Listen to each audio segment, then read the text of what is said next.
బాబు వచ్చావా? రా నాయన. పెళ్లి కుమారుడు మరియు పెళ్లి కుమార్తెను ఆశీర్వదించుకో.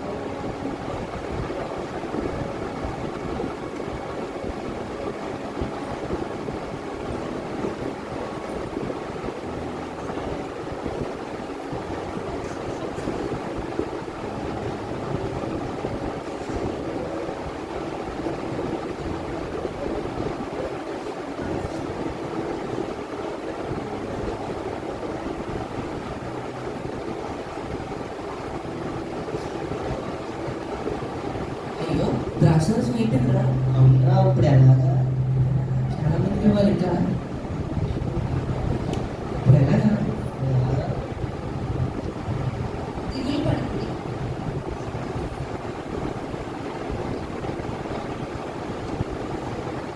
బాబు అమ్మా, నాతో నీకేం పని? వారికి ద్రాక్షరసము లేదు, కొంచెం చూడు. నా సమయం ఇంకనూ రాలేదు.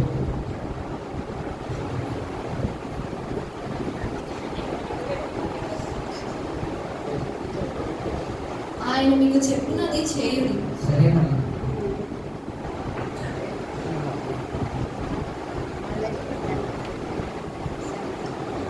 మీరు వెళ్ళి ఈ భాగంలో నీళ్ళు నింపుడి. సరేనమ్మా.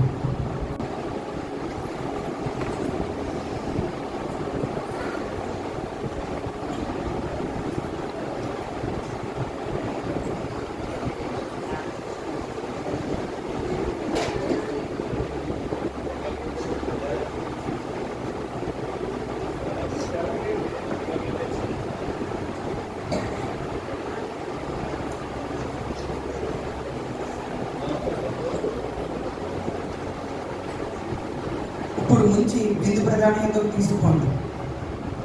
తీసేయమ్మా.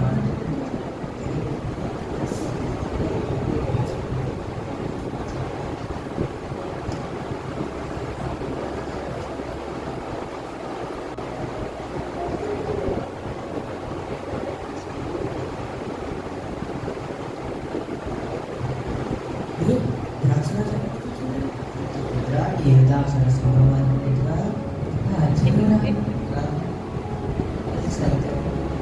తీసుకో.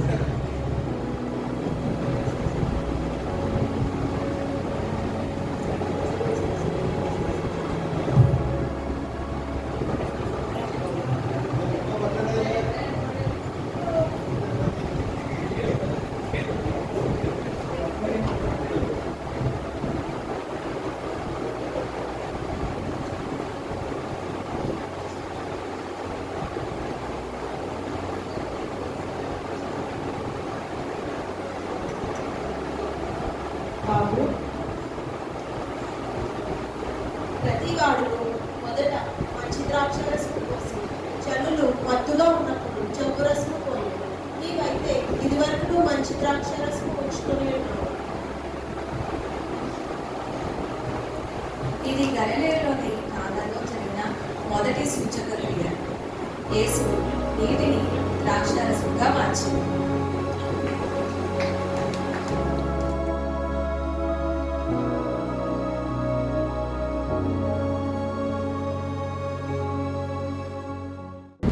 యేసు విశ్రాంతి దినాన సమాజ మందిరంలోకి పోయి బోధించను. ఆ సమయమున వారి సమాజ మందిరంలో ఉండగా అపవిత్ర ఆత్మ పట్టిన మనుషుల్ని అక్కడ తీసుకుని రాగా,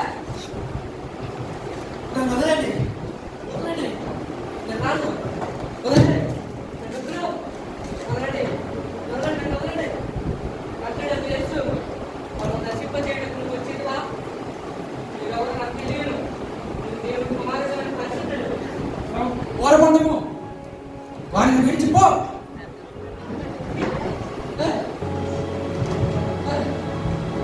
ఇది కొత్త బోధగా ఉన్నది. ఈయన అధికారముతో అపవిత్రాత్మకు ఆజ్ఞాపింపగా అవి ఆయనకు లోబడుచున్నవి. యేసు అపవిత్ర ఆత్మ పట్టిన మనుషుల నుంచి విడుదల కలిగజేసింది.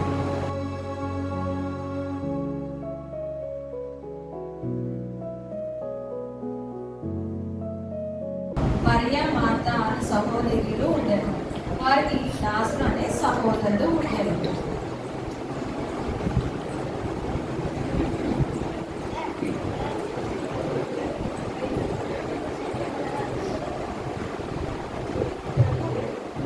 నిద్రించు లాజరు రోగి అయి ఉన్నాడు. లాజరు రోగి అన్నాడని యేసు విన్నప్పుడు తానున్న చోటునే ఇంకా 2 దినములు నిలిచాను. లాజరు అప్పటికే 4 దినములు సమాధిలో ఉండేది. మార్త యేసును ఎదుర్కొనటకు వెళ్ళాడు. ప్రభా, ప్రభా, నీవు ఇక్కడ ఉండి నీడలా నా సహోదరుడు చావుకి ఉంటాడు ప్రభా.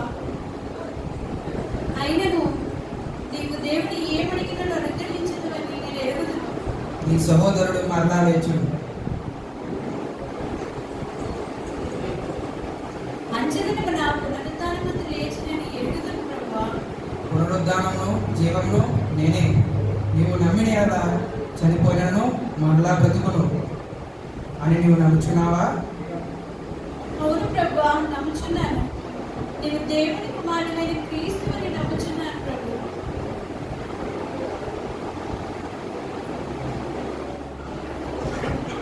మరియా, గౌతముడు నిన్ను పిలుచుచున్నాడు.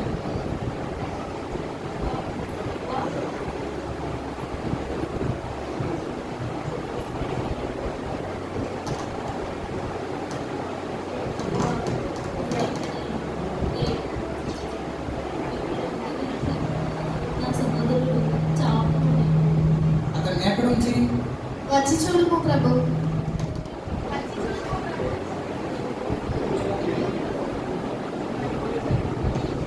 మీరు ఆ రాయిని తొలగించుడి. ప్రభువా, వాడు చనిపోయి 4 దినములైనది. వాసన కొట్టును ప్రభు. నీవు నమ్మిన ఎడలా దేవుని మహిమను చూతు అని నేను నీతో చెప్పలేదా? తండ్రి, నీవు నా మనవి ఆలకించినందున నీకు కృతజ్ఞతాస్తుతులు చెల్లించుచున్నాను. నీవు ఎల్లప్పుడూ నా మనవి ఆలకించువని నేను ఎరుగును. కానీ ఈ జన సమూహము నమ్మునట్లు వారి నిమిత్తమై ఈ మాట చెప్పుచున్నాను. లాజరు, బయటికి రా.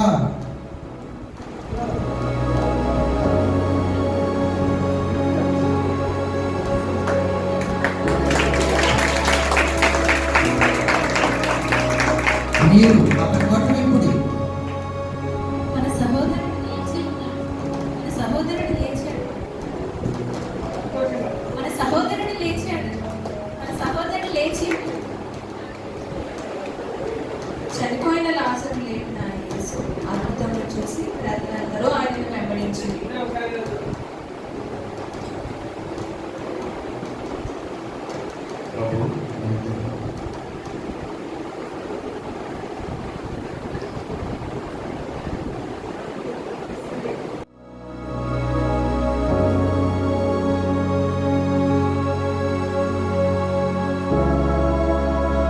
చేచుడుగా పట్టబడిన ఒక స్త్రీని తోడుకొని వచ్చింది. కొట్టండి, కొట్టండి, రాళ్ళతో కొట్టండి, రాళ్ళతో కొట్టండి, కొట్టండి, కొట్టండి, ఏమైనా రాళ్ళతో కొట్టండి.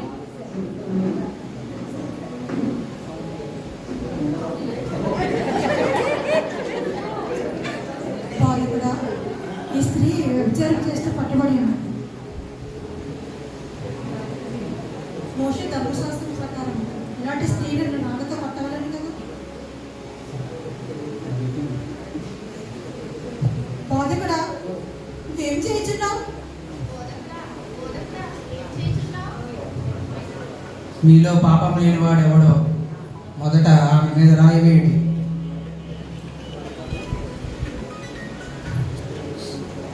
ఇది నా కోసమైనా ఉందా? మనం చెడ్డ జాబున్నా? ఇది నేను చేసిన పాపం. ఇది నా కోసమే. ఇది నా కోసమే. ఇది నా కోసమే రాస్తున్నా. అయ్యో, ఇక్కడ ఏంటి జరుగుతుంది? అమ్మ బాబాయ్, ఇవన్నీ నా పాపాలు ఇంకెలా తెలిసిపోయి రాసిస్తున్నారు?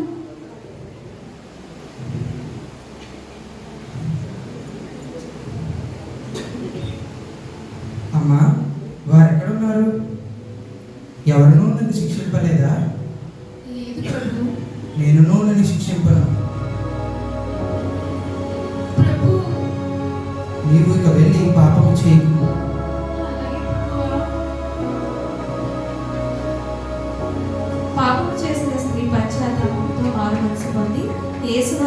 ఆశీర్వదించండి.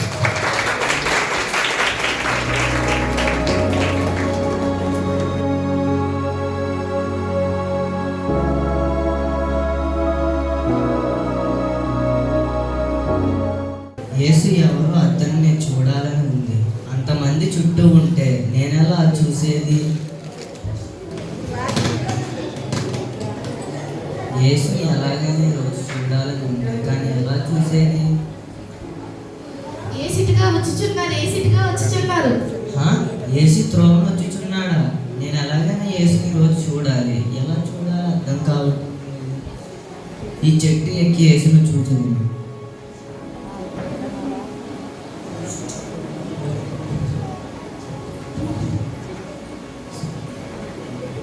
యేసు ఎవరు? అందులో అంతమంది ఉన్నారు.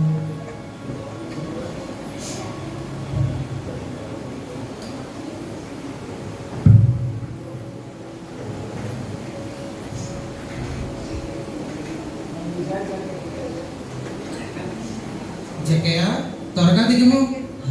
నన్నా ప్రభువా, ప్రభువా, నా పేరు పెట్టి పిలిచావా ప్రభువా? నేడు నేను నీ ఇంట ఉండవలసి ఉన్నది. రండి ప్రభువా, రండి. ఈయన పాపాత్ముడైన జగ్గయ్య ఇంటి వద్ద బస చేయడానికి వెళ్ళుచున్నారా? మనం కూడా వెళ్దాం, చూసొద్దాం. పదండి. ఇంకా తీసుకుని ఎడల అతనికి మరలా 4 ఇంతలు చెల్లించు. ఇతడును అబ్రహాము కుమారుడే. నేడు ఈ ఇంటికి రక్షణ వచ్చి ఉన్నది. ఇతను అబ్రహాం కుమారుడేనంట. అవునా? నశించిన దాన్ని వెదికి రక్షించుటకు మనుష్య కుమారుడు వచ్చాను. జక్కయ్య తన ఇంటిలోనికే కాదు, తన హృదయంలోని కూడా యేసును ఆహ్వానించాడు. అలాగే మనము కూడా మన హృదయంలోనికి యేసును ఆహ్వానించాలి.